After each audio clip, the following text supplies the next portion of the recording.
ways to improve my health.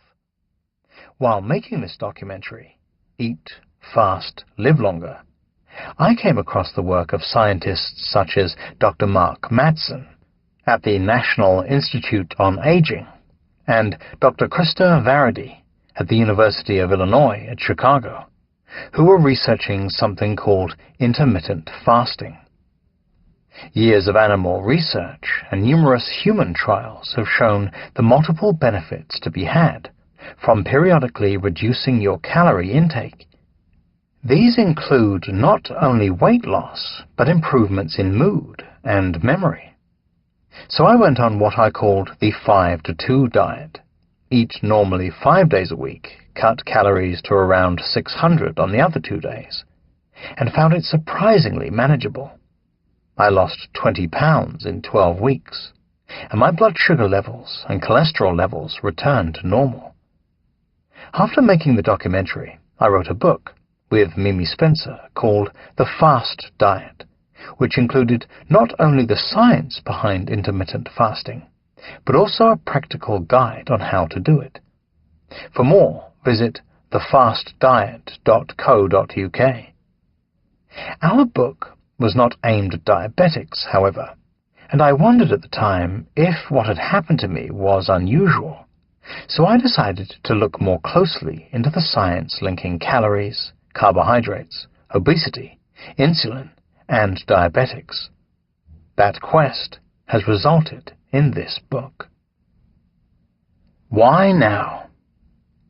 Standard nutritional advice is under attack like never before.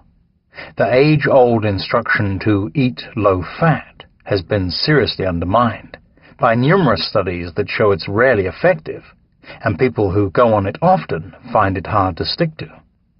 The trouble is that when people cut out fat, they get hungry, so they switch to eating cheap and sugary carbs, one of the main causes of the dietary disaster we face today. And yet, despite everything, the standard advice has barely changed. For decades, governments warned of the dangers of fat while ignoring the dangers of sugary carbs. Many of us know what our cholesterol levels are, but few of us know what our blood sugar is doing, let alone our insulin levels. And we should be concerned, because blood sugar levels are rising at unprecedented rates.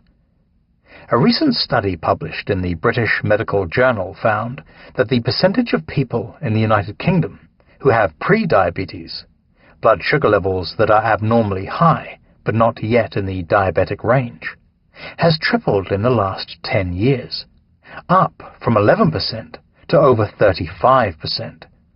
And in the United States, according to the Centers for Disease Control, CDC, things are worse. There are at least 29 million people with diabetes, and many don't know they have it. The singer Patti LaBelle discovered she was a type 2 diabetic only when she passed out on stage. Her mother, a diabetic, had her legs amputated, and her uncle went blind from diabetes. The number of people with pre-diabetes is even greater. The CDC estimates that it affects 86 million Americans, with fewer than 1 in 10 being aware they are at risk. People of Asian descent are particularly vulnerable.